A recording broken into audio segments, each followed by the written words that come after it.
Ketika vonis itu dijatuhkan, bagaimana respon keluarga? Jangankan keluarga, ada pendeta yang saya hadirkan sebagai saksi, justru kesaksiannya memberatkan saya. Saya mengalami perjumpaan ketika sedang mempersiapkan sholat subuh. Sebetulnya hati kecil saya nih ya, sudah ada semacam isyarat bahwa Alkitab itu, tapi yang nggak enak itu dari belakang, tinju dari belakang. Sasaran mereka saya amnesia.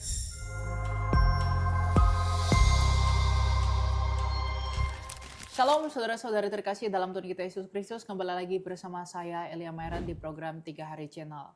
Nah, dalam program video yang saat ini kita seperti biasa, kita mewawancarai narasumber yang memiliki kesaksian tentang bagaimana mereka mengikut Tuhan dan bagaimana mereka pada akhirnya bertemu dengan Tuhan.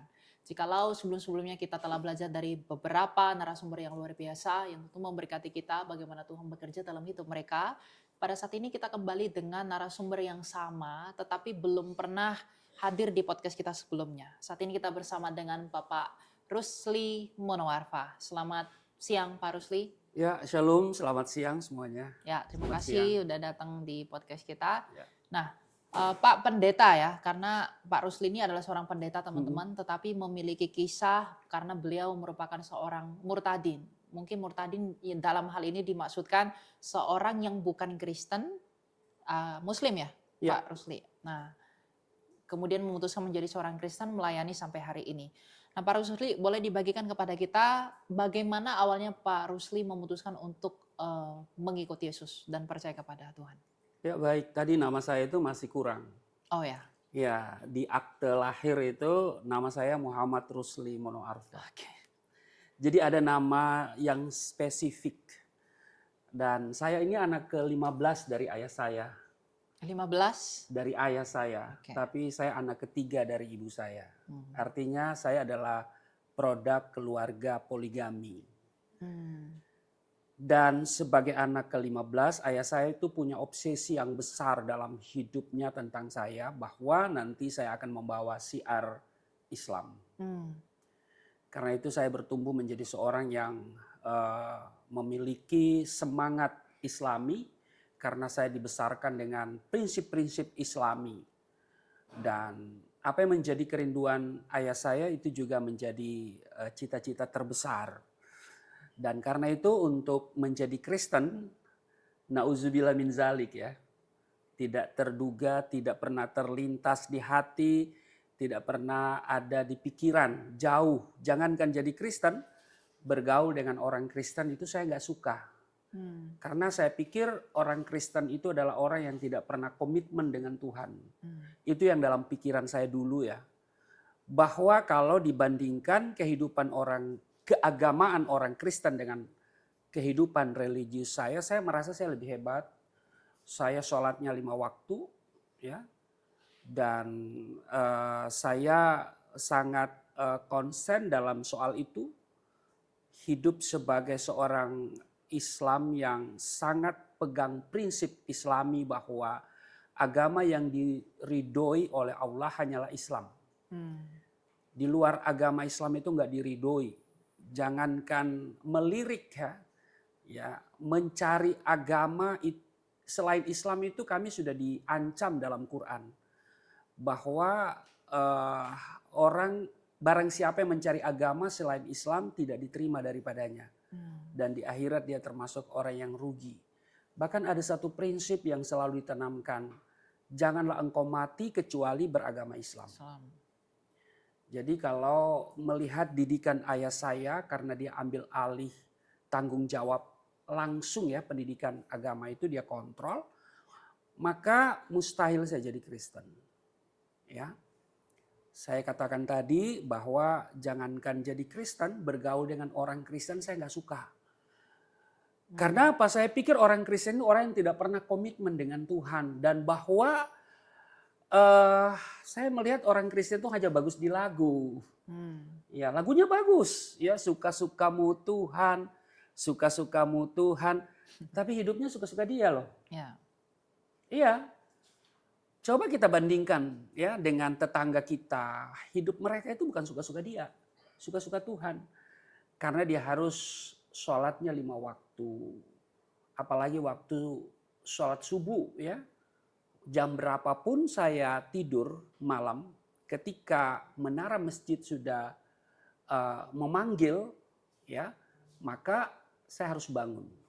Ya, kenapa? Karena beragama itu nggak boleh setengah-setengah. Beragama itu harus fanatik, ya, harus fanatik. Fanatisme ya nggak bisa. Tapi kalau fanatik harus, ya, karena ini soal akhirat juga, ya. Dan karena itu kalau ditanyakan kepada saya, kenapa saya jadi Kristen? Yang pasti bukan karena daging babi itu enak. Karena ada satu hamba Tuhan yang ketika ditanya dalam podcast, kenapa Anda tidak jadi Muslim? Ya karena babi masih enak. Ya. Ya itu sangat mengecewakan saya karena harusnya ada prinsip-prinsip Kristen yang harus dimunculkan. Nah, jadi bukan keinginan saya untuk jadi Kristen. Itu yang pertama, saya garis bawahi bahwa bukan keinginan saya. Sebab kalau melihat bagaimana saya dibesarkan oleh keluarga yang sakinah mawaddah warahmah, maka mustahil saya jadi Kristen. Ya, tidak ada keinginan sama sekali. Dan kembali lagi ketika saya bandingkan dengan kehidupan orang Kristen, maka saya merasa saya lebih dekat sama Allah, saya lebih beragama, saya lebih religius, saya lebih hidup saya lebih lillahi ta'ala gitu ya, lebih pasrah ya. Dan karena itu saya beri ketegasan bukan keinginan saya. Nah, apa yang Alkitab katakan bahwa bukan kamu yang memilih aku kata Tuhan Yesus, kayaknya cocok ya. Bukan kamu yang memilih aku, tapi akulah yang memilih kamu. Yang kedua, kenapa saya jadi Kristen? Saya itu menemukan hidayah. Nah, ini kan agak-agak lain ya. Biasanya kalau mu'alaf diwawancarai, ya, kenapa Anda jadi mu'alaf? Oh, saya dapat hidayah. Nah, yang benar itu, yang dari Muslim jadi Kristen itu yang dapat hidayah. Kenapa? Karena dia baca Alkitab. Dan saya bersyukur saya punya Al-Quran yang memberi apresiasi terhadap Injil. Di dalam surah Al-Maidah 46 dikatakan bahwa di dalam Injil itu ada petunjuk, ada hidayah. Arti hidayah itu petunjuk. Gitu petunjuk, ya? ya. Hidayah itu petunjuk. Ya. Jadi saya menemukan petunjuk. Nah, bagaimana bisa saya baca Alkitab? Nah, itu tentu pertanyaan yang sangat mendasar. Begini, saya mengalami perjumpaan dengan yang saya sebut dulu Isa Al-Masih, tapi kemudian apa yang digambarkan di dalam Al-Quran itu berbeda dengan apa yang dinyatakan di dalam Alkitab soal Isa atau Yesus Kristus. Jadi saya tidak akan membahas ke sana, tapi saya mengalami perjumpaan ketika sedang mempersiapkan sholat subuh. Saya tidak bisa melihat wajahnya, tapi saya hanya melihat dari kaki sampai tangannya. Nah, dari perjumpaan itu kemudian saya punya kerinduan untuk membaca Alkitab. Ya. Kenapa? Karena menurut saya tidak ada sumber yang paling akurat jika kita ingin mengetahui siapa sesungguhnya Yesus Kristus. Mungkin di luar sana ada kisah Yesus, tapi kalau tidak bersumber dari Alkitab, jangan Anda percaya. Itu mungkin Yesus yang lain. Nah, karena itu saya harus baca Alkitab. Persoalannya adalah membaca Alkitab tidak semudah yang saudara lakukan. Ya. Kenapa? Karena kalau saya baca Alkitab dan zaman dulu kan belum ada Android yang bisa kita download ya. Saya harus bawa Alkitab fisik di rumah kan. Nah, karena ini menjadi problema sehingga saya tidak berani baca Alkitab. Kapan saya berani baca Alkitab? Saya harus kumpulkan dulu keberanian, cari alasan dulu. Dan salah satu alasan kenapa saya harus membaca Alkitab, ya Al-Maidah 46 itu. Hidayah tadi ya. Ya, di dalam Injil itu ada petunjuk, ada hidayah. Ya. Itu salah satu. Sebenarnya ada 3 alasan. Memang kami di dalam Islam itu tidak sempurna iman seorang Islam kalau dia tidak percaya kepada kitab yang pernah diturunkan oleh Allah. Taurat, Zabur, dan Injil. Dan itu dirumuskan dalam rukun iman. Ya, rukun iman yang ketiga. Hanya masalahnya kami tidak dianjurkan untuk membaca. Kalau itu gimana ceritanya? Ada rukun iman tapi tidak dianjurkan baca itu? Nah itu karena sesuatu semacam alasannya bahwa Alkitab yang ada hari ini palsu. Oh, ya. Jadi jangan dibaca. Karena Al-Quran adalah penyempurna dari kitab-kitab itu. Tetapi karena saya penasaran dengan pribadi yang bertemu saya dalam mempersiapkan sholat itu, maka saya merasa tidak cukup saya baca Al-Quran. Karena Al-Quran merujuk pada Injil. Di dalam Injil ada petunjuk. Nah, maka saya baca. Ya. Waktu saya baca, saya menemukan petunjuk-petunjuk itu. Mulai dari Yohanes 5 ayat 24. Ya. Kemudian puncaknya Yohanes 14 ayat 6. Ya. Dan ketika saya membaca petunjuk itu, tidak langsung jadi Kristen. Nggak gampang loh seorang Muslim jadi murtad, itu nggak gampang. Lebih gampang orang Kristen jadi mualaf. Ya, daripada seorang Islam murtad. Nggak gampang. Ya. Karena itu apa yang saya lakukan? Ya, sebetulnya hati kecil saya nih ya, sudah ada semacam isyarat bahwa Alkitab itu yang benar gitu loh. Ini kebenaran karena saya sudah baca beberapa petunjuk ya. Apalagi ketika baca Kisah 4:12 ya, tidak ada nama lain ya. Ini adalah kebenaran. Tapi pikiran saya mengatakan ini kan palsu. Ini kan palsu. Terjadi peperangan di situ. Apa yang saya lakukan? Saya doa. Saya coba untuk melepaskan iman Islam, saya coba hidup sebagai seorang netral tapi punya agama, punya Tuhan, tidak lagi beragama. Kegiatan-kegiatan ritual saya tidak lakukan lagi, coba saya ambil posisi netral, tapi saya doa begini, Tuhan kalau Alkitab ini benar, lupakan saya kepada yang lain. Tapi kalau Alkitab ini salah, lupakan saya untuk selama-lamanya kepada Alkitab. Itu berhari-hari loh, berminggu-minggu. Sampai satu saat lagi, ya pribadi itu menyatakan diri kepada saya, penglihatan lagi, mengulurkan tangan, dan suara yang begitu audible, ya. Datanglah kepadaku, niscaya kau akan mendapatkan kedamaian jiwa. Nah, pas bacaan saya sudah di Roma. Ya, kan tadi baca Alkitab, surat Paulus kan? Ya. Ya. Roma 1 ayat 16 dan 17 itu luar biasa. Saya simpulkan dengan satu kalimat pendek, Injil adalah kebenaran dan kekuatan Allah yang menyelamatkan. Ya. Gak boleh lagi menolak nih. Gak boleh lagi keraskan hati nih. Ya. Karena jawaban doa sudah nyata, ya kan? Pikiran saya abaikan, tapi hati terus berkata ini kebenaran, ini kebenaran. Saya ambil keputusan. Ya. Untuk menerima Yesus sebagai Tuhan dan Juru Selamat. Jadi saya menemukan hidayah. Ya. Yang ketiga, ya saya butuh Juru Selamat.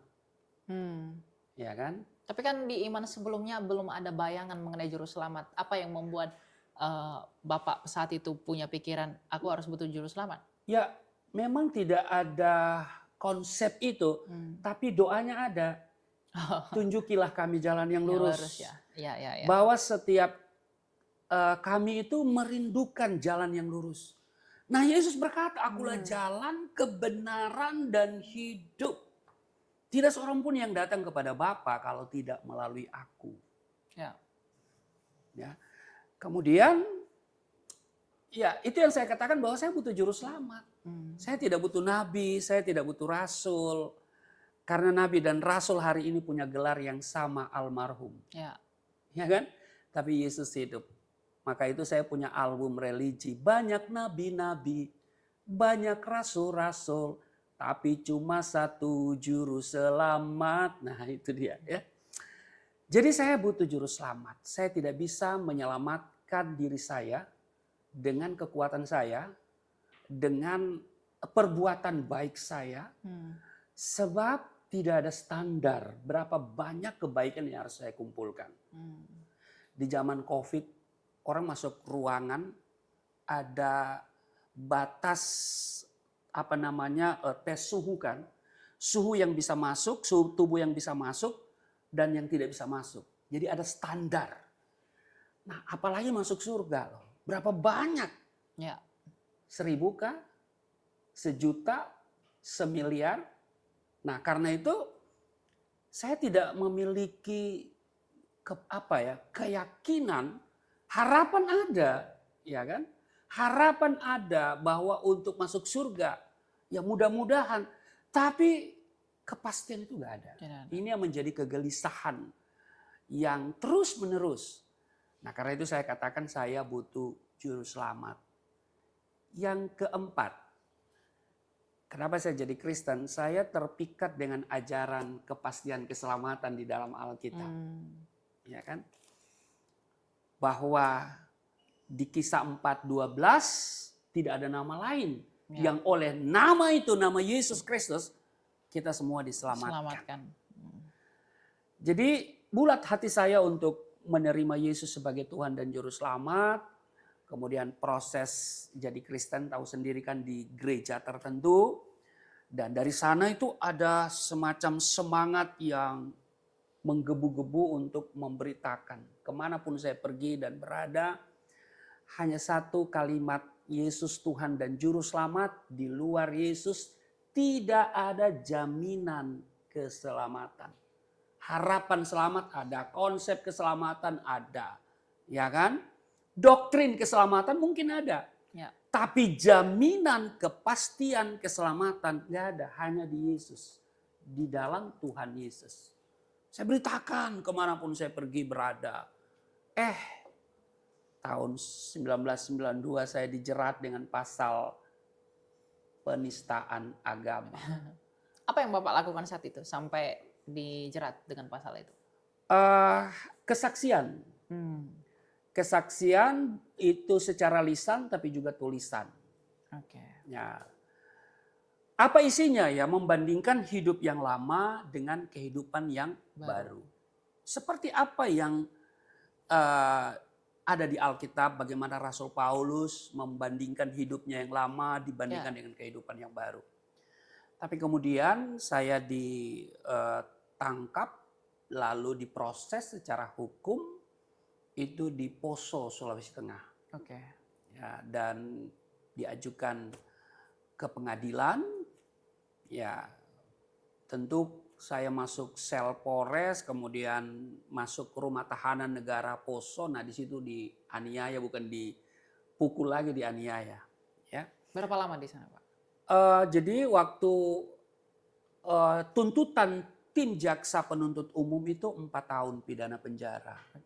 Pasal 156A itu tuntutannya maksimal 5 tahun. Sebelum putusan saya diberikan kesempatan untuk membacakan pidato pembelaan. Nah, pidato pembelaan ada 2 bagian, dari penasihat hukum tapi juga dari saya. Menurut saya ini kesempatan bagi saya untuk menyatakan prinsip-prinsip iman Kristen.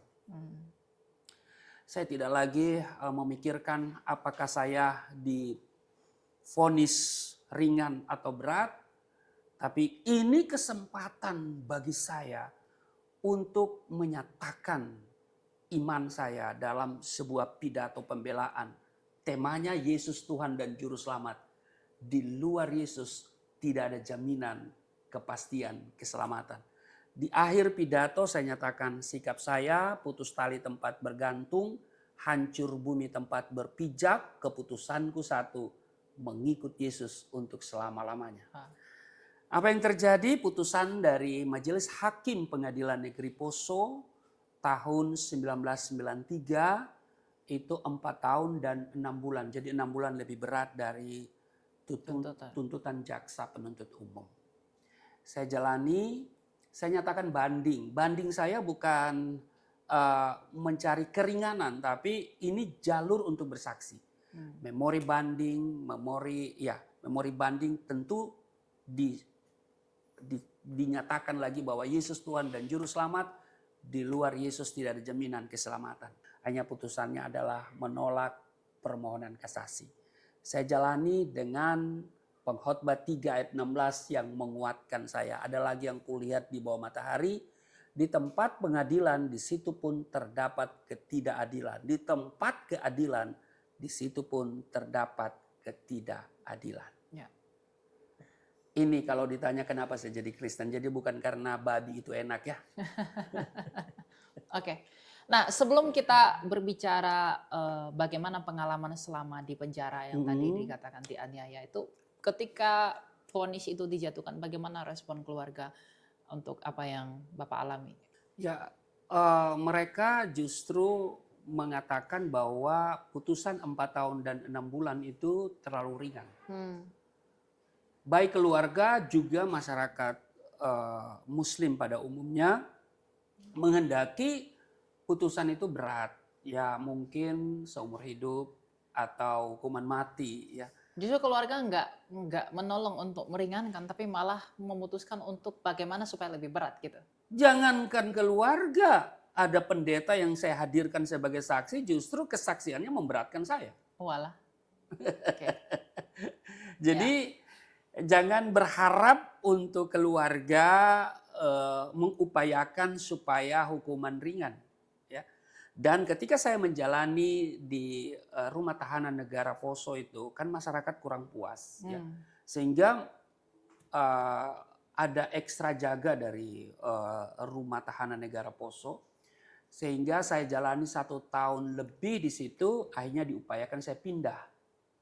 Dipindahkan ke lembaga pemasyarakatan yang ada di Tuminting, Manado. Nah, kalau di rumah tahanan negara Poso waktu pertama kali saya masuk, saya waktu di Polres itu saya tidak pernah dijaga oleh Kapolres dengan baik. Walaupun Kapolres itu seorang Muslim, orang Jawa Barat, tapi dia bersahabat dengan saya dan dia pelajari saya punya tulisan kesaksian. Dia katakan, dah ini nggak ada artinya sebetulnya, ya. Dia tadinya mau lepas, tapi karena dia didesak oleh Muspida, sehingga akhirnya saya harus diproses secara hukum. Karena Kapolres itu jujur kepada saya, dia katakan sudah nanti kita selesaikan di pengadilan sesuai dengan permintaan beberapa pihak. Nah, waktu saya di Polres Poso saya dijaga secara baik oleh Kapolres sehingga tidak ada yang bisa menyakiti saya. Ya, Kapolres bilang begini, kalau ada yang kasih gini aja kepada kamu lapor saya. Jadi saya dijaga dengan baik. Tetapi ketika berkas perkara sudah P21 kan nggak mungkin saya ada di situ terus. Ya. Harus dilimpahkan menjadi tahanan kejaksaan. Nah berarti pindah rumah nih ya. Pindah rumah tahanan negara Poso. Nah di situ strategi mereka, saya dipindahkan waktu itu hari Jumat. Pada saat petinggi-petinggi rutan itu melaksanakan sholat Jumat. Jadi ada 2 sipir yang menganiaya saya. Ya. Menganiaya, ditinju di bagian kepala, disuruh lepas kacamata, ditendang. Dan kalau pukulan dari depan itu walaupun gak enak ya masih oke lah ya kan. Kita masih berjaga-jaga, tapi yang gak enak itu dari belakang. Ditinju dari belakang. Sasaran mereka saya amnesia. Supaya saya lupa masa lalu, bagaimana saya mengalami perjumpaan dengan Tuhan Yesus sehingga yang merubah kehidupan saya. Nah, bahkan mereka membuat satu aturan bahwa saya dicekal untuk berbicara kepada tahanan dan narapidana. Jadi ada kisah bahwa satu kali di dalam rutan itu kan ada gereja. Nah, pelayanan dari berbagai gereja bergantian. Satu kali jadwal dari Kementerian Agama. Waktu yang diberikan untuk kita beribadah itu jam 9. Tapi jam 9.30 belum datang petugas yang akan melayani. Tidak ada kabar, mereka tidak datang. Maka waktu berjalan terus dan kita kan cuma diberi kesempatan 1 jam sampai 1 jam 15 menit. Akhirnya kesepakatan dari para napi dan tahanan, ya sudah, Rusli aja, ya saya diminta. Jangankan diminta, tidak diminta, saya harus sampaikan firman Tuhan. Ya, ini kan saya pikir gereja dan orang Kristen, ya. Selesai itu saya dipanggil, ya, oleh petugas rutan dan dikatakan saya melanggar aturan. Akhirnya saya harus masuk sel T. Tahu sel T? Sel tikus. Jadi di dalam penjara itu ada sel T, sel tikus yang diperuntukkan bagi tahanan dan narapidana yang nakal. Nah, saya harus masuk di ruang itu, ya. Saya harus makan di situ, buang air besar di situ, buang air kecil di situ, ya. Kemudian gelap, ya, kecoak, nyamuk. Maksudnya sel T itu kan diperuntukkan bagi narapidana atau tahanan yang nakal supaya mereka itu jerah.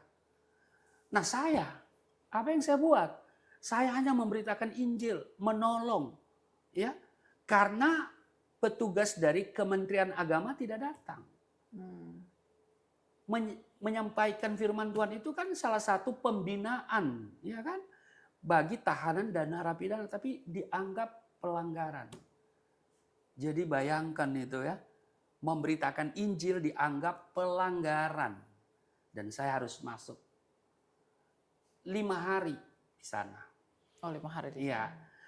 Harusnya lebih lama, cuma akhirnya saya dengar Karutan itu marah sama petugasnya.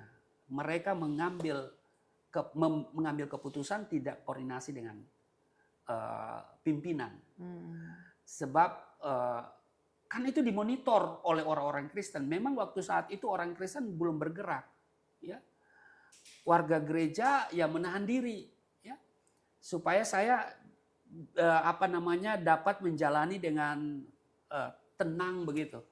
Tapi kan masyarakat yang non Kristen itu kan mereka berusaha untuk bagaimana saya itu mengalami penjara yang lebih lama, kalau bisa hukuman mati. Ya, tapi tidak harus seperti itu. Ya banyak hal yang saya alamin di dalam penjara. Ya namanya juga penjara. Ya. Dan saya mau nyatakan bahwa saya bertahan di tengah-tengah situasi yang seperti itu dengan 3S. Ya. Sabar, sukacita, dan syukur. Nah itu dia.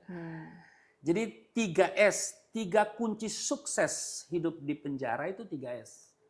Sabar, sukacita, syukur. Oke. Nah berarti tadi di penjara selama 4 tahun. 6 bulan. 6 bulan. Putusan Pengadilan Negeri Poso. Ya. Dan sempat juga masuk ke sel T, ya. Sel T.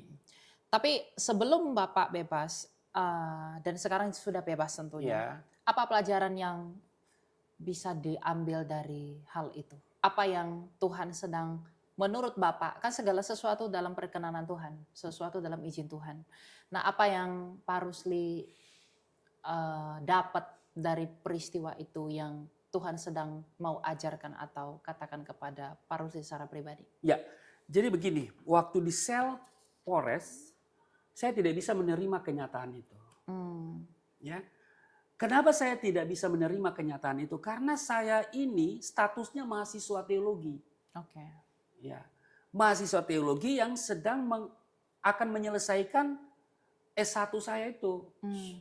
Tinggal menyelesaikan skripsi. Maka itu saya tidak bisa menerima kenyataan itu bahwa ini saya pikir ini adalah cara iblis, ya, untuk menggagalkan rencana Tuhan dalam hidup saya. Okay.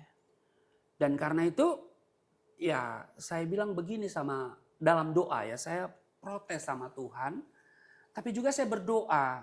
Doanya sangat alkitabiah, ya. Ya, sangat alkitabiah, dan saya pastikan kalau Anda berada di dekat saya waktu itu, di akhir doa saya pasti Anda katakan amin. Doanya begini. Tuhan, ini adalah cara iblis untuk menggagalkan rencana Tuhan dalam hidup saya. Dan saya minta sama Tuhan, bebaskan saya secara ajaib seperti Engkau membebaskan Paulus dan Silas. Ingat nggak?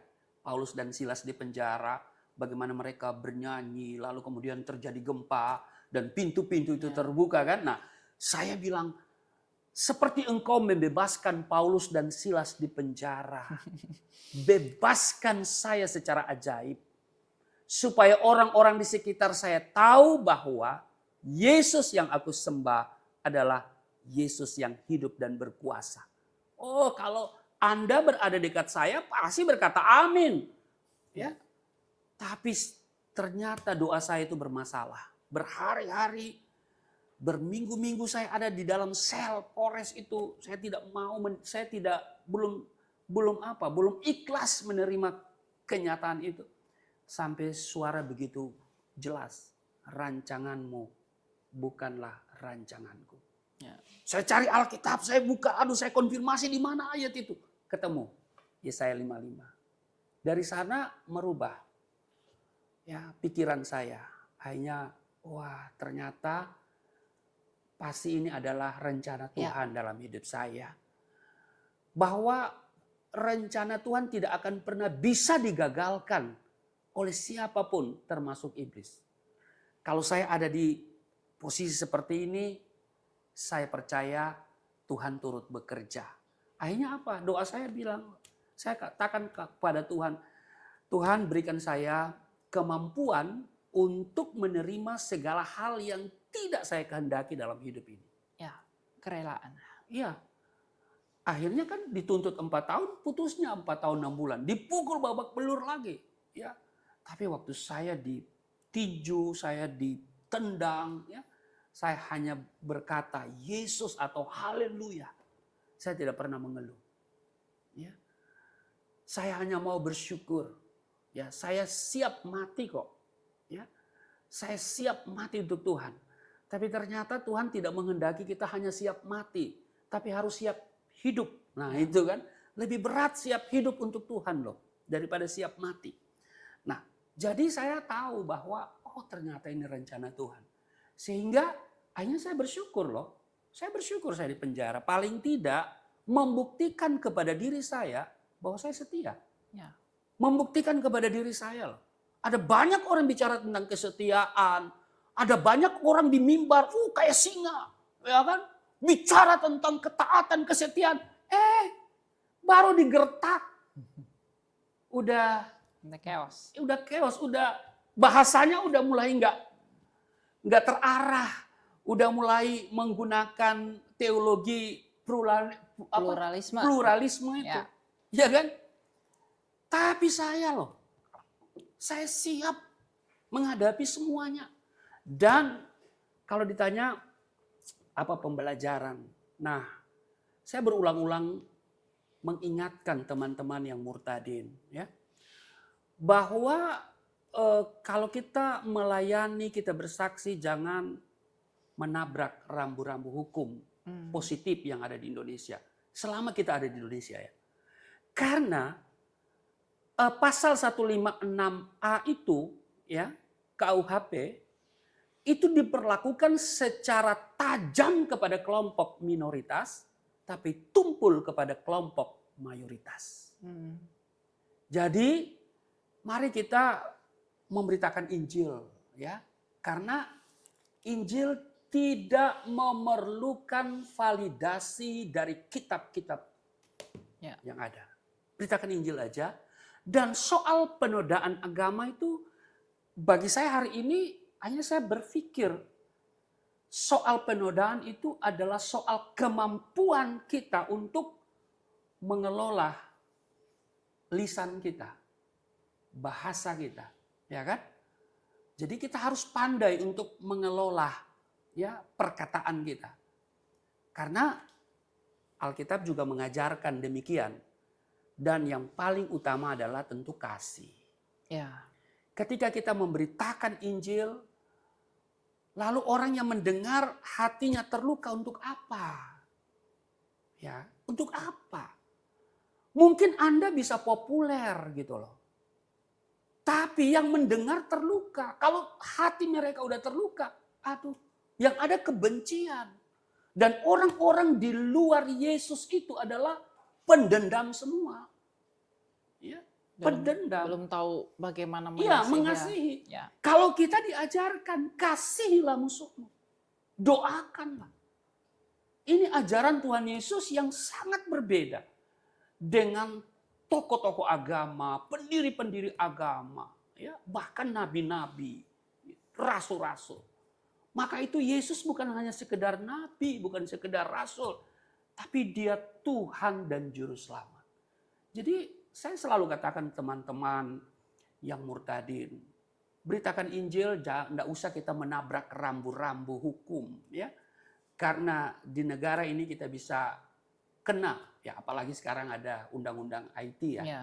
itu lebih berat lagi, ya. Saya kira begitu. Jadi harus teman-teman dari Pak Rusli yang sudah mengalami ya asam garam dalam menjadi seorang murtadin juga menegur dan menolong kita untuk mengerti bahwa kita harus hati-hati dalam mewartakan Injil. Iya. Kan Alkitab juga mengatakan kita harus tulus seperti merpati, tapi juga harus cerdik seperti ular. Ya. Jangan cerdik seperti ular, artinya seperti ular ya Pak. Iya, betul. Ya. Jangan hanya cerdik, ya. Iya, harus tulus juga ya. Harus tulus, ya, harus tulus. Nah, Pak Rusli, seketika keluar dari penjara, tentunya Pak Rusli sampai hari ini melayani Tuhan. Nah, apa yang baru sebelum masuk penjara dan setelah masuk penjara, dan bagaimana pelayanan Pak Rusli setelah keluar dari penjara sampai sekarang? Ya, sebelum dan sesudah masuk, ya saya pikir sama aja ya orang Kristen. Karena saya lihat orang Kristen ini nggak ada yang istilahnya begini, komitmen dengan Tuhan. Iya kan?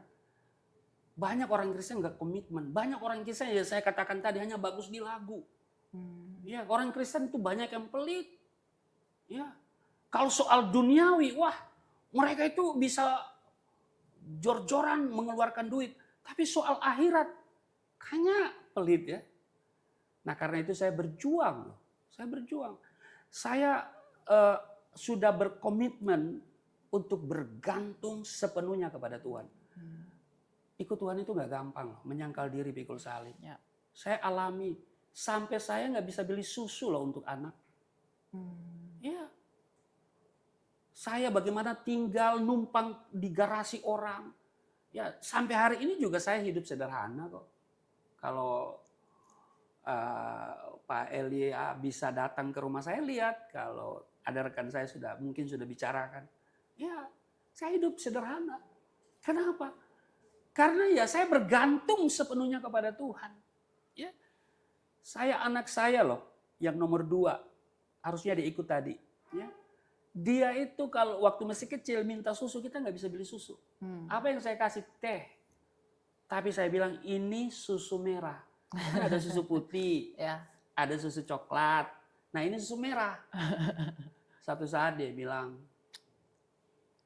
dia bosan minum, dia nggak mau lagi minum susu ini, susu merah. Dia minta susu putih atau susu coklat. Kita hanya bisa menangis.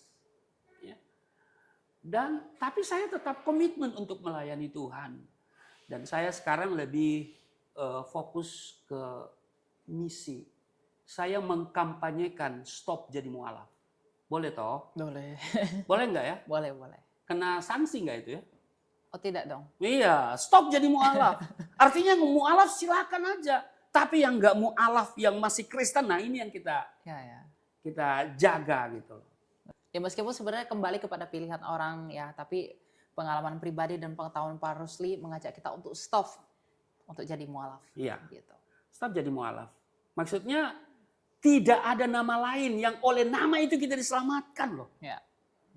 Dan ini saya sudah buktikan, pidato pembelaan saya begitu lantang di Pengadilan Negeri Poso. Yesus Tuhan dan Juru Selamat, di luar Yesus tidak ada jaminan kepastian. Harapan ada, doa ada, ajaran ada. Tapi kepastian, jaminan kepastian di dalam Yesus. Hanya di dalam Yesus. Ya. Di luar Yesus bagaimana? Ya mampus, binasa, sia-sia. Ya. Sia-sia semuanya. Tidak akan pernah diperhitungkan. Ya. Hanya orang menerima Yesus sebagai Tuhan dan Juru Selamat. Dia dijamin kepastian oleh Tuhan Yesus untuk ke surga. Sebab Tuhan Yesus kan di surga hari ini kan. Dia naik dari surga kembali ke surga. Iya, dia sudah katakan bahwa dimanapun aku berada, di situ kamu berada. Pak Rusli, terima kasih. Tapi sebelum kita ke pernyataan penutup dari Pak Rusli, saya ingin mengajak teman-teman untuk mengerti bahwa dalam melayani Tuhan itu bukan tergantung kepada keadaan. Tadi kita sudah dengar dari Pak Rusli bahwa sebelumnya beliau dari keluarga yang strict menjadi seorang Muslim, kemudian memutuskan untuk percaya Yesus, dan untuk memutuskan itu pun bukanlah hal yang mudah. Tapi setelah memutuskan pun ada saja cobaan-cobaan, ada aja cara iblis untuk menarik kita kembali menjadi miliknya. Tetapi di dalam pertolongan dan anugerah Tuhan, apabila kita mau ikut Tuhan, Tuhan tuh pasti menolong kita. Karena mungkin banyak orang berpikir bahwa penderitaan, masalah itu bukanlah hal yang penting bagi orang Kristen. Tapi sejatinya penderitaan, cobaan, cacian, makian, bahkan pukulan yang kita terima, bahkan harus sampai masuk penjara dan lain sebagainya, itu adalah cara Allah untuk membentuk keserupaan kita dengan karakter anaknya itu. Yang dengan demikian kita menjadi rendah hati, kita menjadi rela menerima keputusan Allah. Seperti Pak Rusli juga tadi pada akhirnya awalnya denial, tapi kemudian ketika diproses oleh Tuhan melalui masalah, itu membentuk kerelaan hatinya untuk mengikut Tuhan. Yang dengan demikian kita menjadi seperti yang dimaksudkan Tuhan Yesus, memiliki iman seperti anak kecil yang berserah penuh. Dan Pak Rusli juga mengatakan tadi bahwa kita bergantung sepenuhnya kepada kehendak Allah. Ya memang itu yang diperkenan oleh Tuhan. Jadi memang melayani Tuhan itu bukan tentang visi misinya kita, tapi tentang visi misinya Tuhan dan bagaimana kita minta pertolongan dari Tuhan agar Tuhan mengaruniakan kita hati untuk dapat rela menjalani kodrat kita sebagai pelayan Tuhan. Dan terima kasih Pak Rusli sudah mengajarkan kita apa sebenarnya esensi pelayanan, dan bahkan pada saat ia harus membela dirinya dari pengadilan memberi kesempatan untuk pidato pembelaan, dia tidak membela dirinya tetapi justru membela Injil yang bahkan membuat ia harus masuk ke dalam jeruji besi. Iya. Betul ya? Bahkan lebih berat dari tuntutan jaksa. Dari tuntutan itu. Oke. Iya. Pak Rusli, ada kata-kata penutup untuk teman-teman? Mungkin ada dua untuk teman-teman yang mungkin masih ragu dengan Kristen. Ya. Yang kedua yang sudah jadi Kristen. Ya. Jadi esensi menjadi seorang Kristen itu dua hal. Yang pertama adalah sukacita, tapi yang kedua adalah syukur. Dalam segala keadaan, bawa dua hal ini. Ya, kita ini menjadi orang yang bersukacita bukan karena keadaan. Bukan karena kita banyak depositonya, bukan karena kita hidup mewah, bukan. Tapi kita dijamin oleh Tuhan Yesus. Pertama masuk surga. Yang kedua dia menyertai. Ya. Dan karena itu mari kita bersyukur. Syukur itu menyenangkan hati Tuhan. Dan Tuhan mau kita lebih bersyukur. Dan sebagai seorang Kristen, saya tetap komitmen untuk memberitakan Injil. Baik atau tidak baik keadaannya. Ya. Kadang-kadang juga semangat itu biasanya melihat keadaan, kondisi ekonomi misalnya. Up and down ya. Ya. Tapi saya tetap memandang Tuhan. Wah, ada kisah saya bagaimana ya pendeta menolak saya untuk belajar Alkitab. Itu saya kehilangan keseimbangan. Nah, tapi saya tetap komitmen dari waktu ke waktu. Saya hidup tanpa gaji loh. Ya kan? Kita tanpa gaji. Tapi saya pastikan kita hidup dengan berkat Tuhan. Ya. Dan karena itu bagi seorang yang melayani Tuhan, hidup dengan pas-pasan. Pas butuh, pas ada. Haleluya. Karena Allah kita Allah yang menyediakan. Bagi teman-teman yang masih bimbang, jangan pernah bimbang. Hanya Tuhan Yesus yang menjamin kita masuk surga. Ya, jangan pernah meninggalkan Tuhan. Ya, karena di luar Tuhan Yesus mampus binasa. Ya, maka itu Mari kalau saudara ada kebimbangan, baca Alkitab. Lihat kesaksian-kesaksian di YouTube yang begitu banyak ya. Supaya saudara semakin hari semakin kuat di dalam Tuhan. Demikian, Tuhan Ya. Yesus memberkati. Oke teman-teman, berkat Tuhan yang terbesar adalah seperti perkataan Paulus, memahami rahasia Tuhan. Ya. Jadi mungkin kalau kita nggak berkecukupan di dunia ini, mungkin dipandang rendah, mungkin ya dengan kesan seperti ini saya berpikir banyak orang yang mungkin dengerin ini, alah kamu belum punya apa-apa tapi udah ngomongin Tuhan, udah ngomongin ini gitu.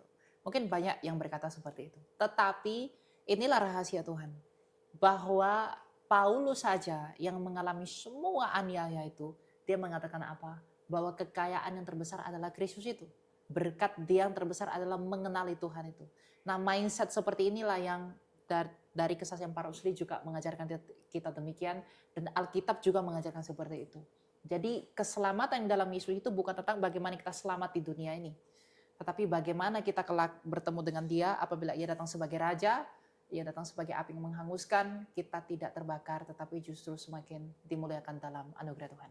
Tuhan berkati, kita ketemu lagi dalam episode berikutnya. Shalom.